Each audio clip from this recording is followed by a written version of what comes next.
சிலப்பதிகாரம் என்பது தமிழின் மிக புகழ்பெற்ற காவியம். இதனை இளங்கோ அடிகள் எழுதியார்.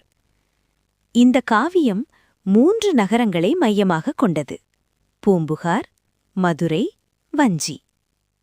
இந்த கதை கண்ணகி மற்றும் கோவலன் வாழ்க்கையைப் பற்றியது. சோழ நாட்டின் புகழ்பெற்ற துறைமுக நகரம் பூம்புகார்.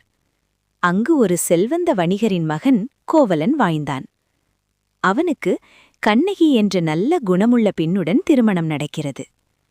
அவர்கள் இருவரும் மகிழ்ச்சியாக வாழ்க்கை நடத்துகிறார்கள். ஆனால் அவர்களின் வாழ்க்கையில் ஒரு திருப்பம் வர இருக்கிறது. பூம்புகாரில் மாதவி என்ற அழகான நடனக் கலைஞர் இருந்தாள். ஒருநாள் கோவலன் அவளின் நடனத்தை பார்த்து அவளை காதலிக்க ஆரம்பிக்கிறான். காலப்போக்கில் அவன் கண்ணகியை மறந்து மாதவியுடன் வாழ ஆரம்பிக்கிறான். அதனால் அவன் தனது செல்வத்தையும் வாழ்க்கையையும் இழக்கிறான். ஒருநாள் கோவலன் தனது தவறை உணர்கிறான். அவன் கண்ணகியிடம் திரும்பி வந்து தனது தவறுக்காக மன்னிப்பு கேட்கிறான். கண்ணகி மிகவும் நல்ல மனம் கொண்டவள். அவள் கோவலனை மன்னித்து மீண்டும் வாழ்க்கையை தொடங்க முடிவு செய்கிறாள். ஆனால் அவர்கள் எல்லா செல்வத்தையும் இழந்துவிட்டார்கள். புதிய வாழ்க்கையை தொடங்க அவர்கள் மதுரை நகரத்திற்கு செல்ல முடிவு செய்கிறார்கள். அவர்களிடம் இருந்த ஒரே மதிப்புள்ள பொருள் கண்ணகியின் சிலம்பு. அதை விற்று வாழ்க்கையை ஆரம்பிக்க நினைக்கிறார்கள். கோவலன் ஒரு தங்க வியாபாரியிடம் அந்த சிலம்பை விற்க செல்கிறான். அதே நேரத்தில் மதுரை ராணியின் சிலம்பு திருடப்படுகிறது.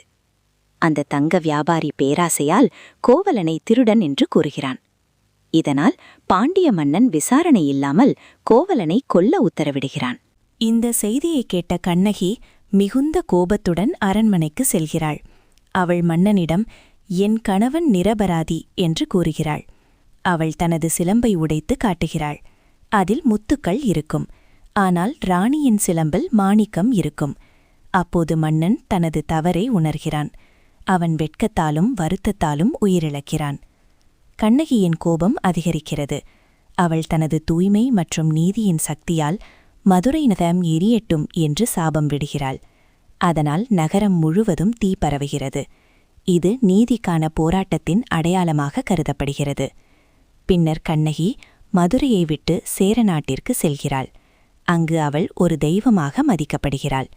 இன்றும் தமிழ்நாட்டில் கண்ணகி நீதியின் சின்னமாக கருதப்படுகிறாள். இந்த காவியம் 3 முக்கியமான விஷயங்களை சொல்கிறது. 1. நீதி எப்போதும் வெல்லும். 2. ஒரு பெண்ணின் தூய்மை மற்றும் சக்தி. 3. அரசன் தவறு செய்தால் அதன் விளைவு.